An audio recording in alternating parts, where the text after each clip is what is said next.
PMI data on China shows that the steam is coming off the economy. If we see China really starts to slow down below the government's forecast, what's going to be the knock-on effect for economies around the region and the world? I think it's fairly significant, but slowdown again is a very qualitative, is a very ambiguous term. I mean, how significant is the slowdown? Is the growth going to a 4%? Is the growth at a 5.5%, 6%? And again, our sense is that private sector corporates in China are prepared for the slowdown. If you see over the last 4 years, private sector capex as a percentage of GDP was about an 18% number. That's come down to 14%. What has kept the economy going is again local governments, huge infrastructure bench, SOE going and spending, and we need a correction over there because credit to GDP is slightly at a worrisome level for the economy. So a bit of a slowdown for the economy is healthy, but can it be a controlled slowdown or not is a $1,000,000 question, which is why you see a huge volatility or huge fluctuation in the market, because the first reaction of the market is that this slowdown cannot be controlled.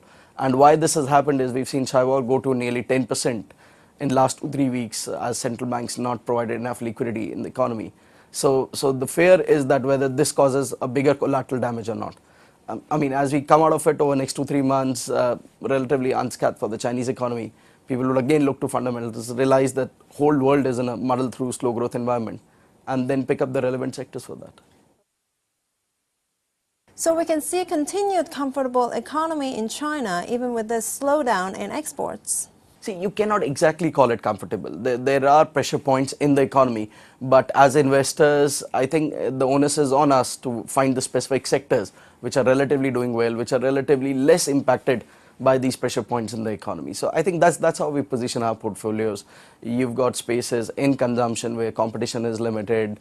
We've got places like Macau gaming which are relatively doing well, or we've got again clean energy plays in China which are doing well. So it's really finding those niches which are relatively insulated from these pressure points in the economy.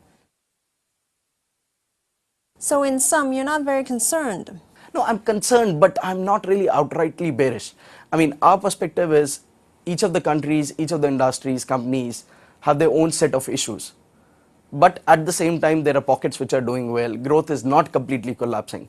So as investors, we just need to dig in a more deeper to find those specific points of comfort and hope that the policymakers do not make an error. See, if there is a big tail risk which comes, then clearly there's a huge collateral damage for the rest of the region. But the idea is that policymakers for the last 3-4 years have exhibited a fair bit of pragmatism, and it continues for some time.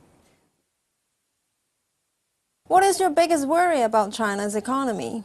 I think it's again the same thing that they keep throwing more credit at the economy and the economy fails to respond with the data. So we need to see these meaningful reforms on capital allocation coming in the economy. I think the earlier the government does, the better it is, because any which way people are faring the worst for the economy, valuations are low.